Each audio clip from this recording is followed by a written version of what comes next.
For the home buying and selling process, roofing comes up all the time in the conversation. Today we're going to meet with a local roofing expert, learn a little bit more about the company, a project that he's got on the side. Come with me.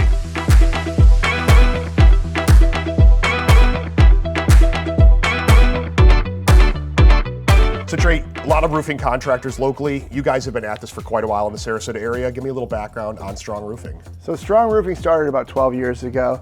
Let me rewind a little bit. I started roofing myself when I was 15. My father started roofing when he was 13. So I'm a second generation roofer. I grew up on the weekends with my dad, roofing on Saturdays to get some money to spend over the weekend. And then we had this crazy idea to start a company and go all in 12 years ago. And since then, we've had amazing growth. We've been able to be involved in the community and serve a lot of customers. That's fantastic. And speaking of that, I think especially, hurricane season is thankfully coming to an end. You see an influx of signs, we do roofing out there, a lot of, outside area code telephone numbers. You guys are not only local, but you're not just selling the job and subcontracting that out. You guys are actually performing the work here. Correct, yeah. So we have all in-house W-2 crews, which separates us from these sales organizations, right? To rewind back, my father and I, we've done this with our hands. We know roofing inside and out. We were installers. I've sold the roofs. I've done the marketing. So we're not just like these other companies that come into town with a bunch of salesmen that are knocking on your door, trying to get you to sign a piece of paper, slap on a crap roof, and then leave town. You guys do offer a warranty. Tell me a little bit about what you do in that department. Well, let's start here. The difference between my warranty and the out-of-town warranty. My warranty means something. I'm gonna come back, I'm gonna fix your problem if you happen to have a problem. Oftentimes, when it's not a roofing issue, I still come back and I'll make it right for the customer.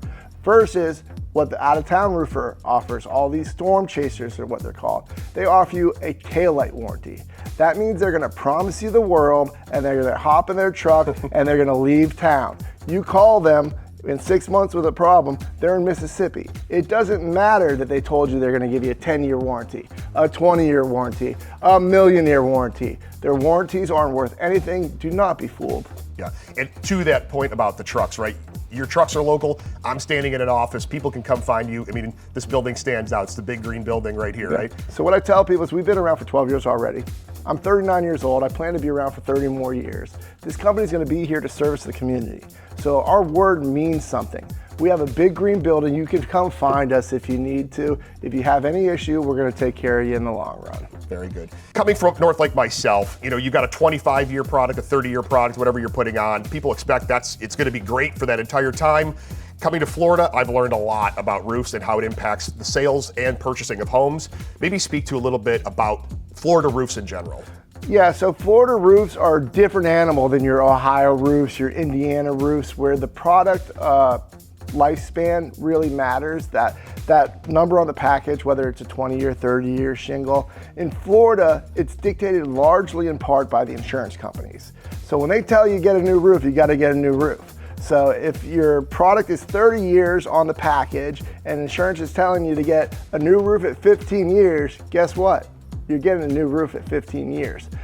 Now, there's a lot more that goes into Florida roofing as well, like the way we have to re-nail the deck, the way we have to lay our underlayment, the roof-to-wall connections, the retrofitting of hurricane straps. So it's a real different animal, versus, my uncle's a roofer in Indiana and this is how they do it. Sure. It doesn't matter.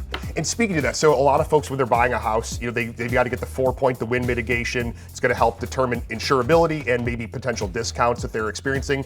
It's not the end of the world if that report comes back and it's not up to code, right? There's some mitigation, I guess I use that word, that can be done on an existing structure to make it insurable. Tell maybe a little bit about that, how you guys do that type of work. Correct. So again, in Florida, the re-roof process is driven by the insurance company. And the insurance company is tied into a mortgage. So when a buyer goes to buy a house, if the insurance company is saying you got to replace that roof or make hurricane strap mitigations, they're going to tell that basically to the mortgage company and force the re-roof before the purchase of the house so you can secure the mortgage and insure the insurance. So I know one frustration that people have is finding good labor, good contractors here in Florida. How have you gone about building this company where you've got such a great team?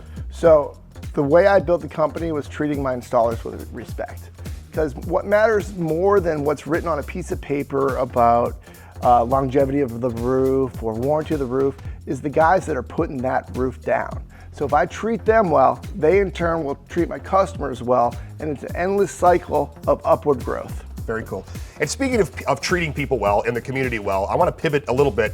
Sarasota Speax Podcast, it's really where I found out about you and learned a bunch about Sarasota. I've been kind of doing the same thing with this Why Sarasota series, exposing people to what's great about this community. What was the motivation for you guys to start the podcast? So Felipe and I and Brad, we all know some interesting people, right? And we wanted to get a chance to spotlight those interesting people and show the audience and put shine a good light on Sarasota. And in turn, we were able to attract other interesting people. So we're able to meet them, our audience can meet them. And again, it's just like the roofing business.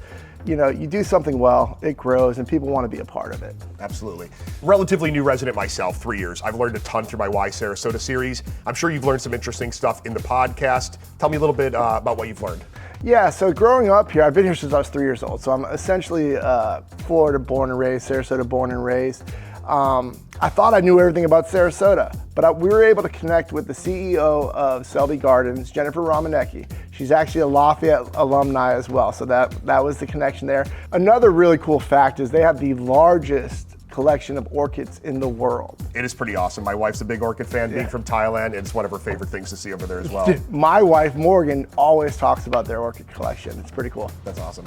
I'm constantly on the lookout for new guests on my series. I've got to imagine you've got some people you're trying to get on the podcast. Who have you got in your target there? Do you know who the big herd is? Frank Thomas. Who doesn't, right? Yeah, famous baseball player. He lives in Lakewood Ranch. I was eyeballing him in Lakewood Ranch at one of the restaurants, and I waved. He looked away. It was awkward. But I've been sliding in your DMs, Frank Thomas, and it's getting weird. I'm about 0 for 15. Respond, come on the podcast, it'll be a good time. We'll get your career launched.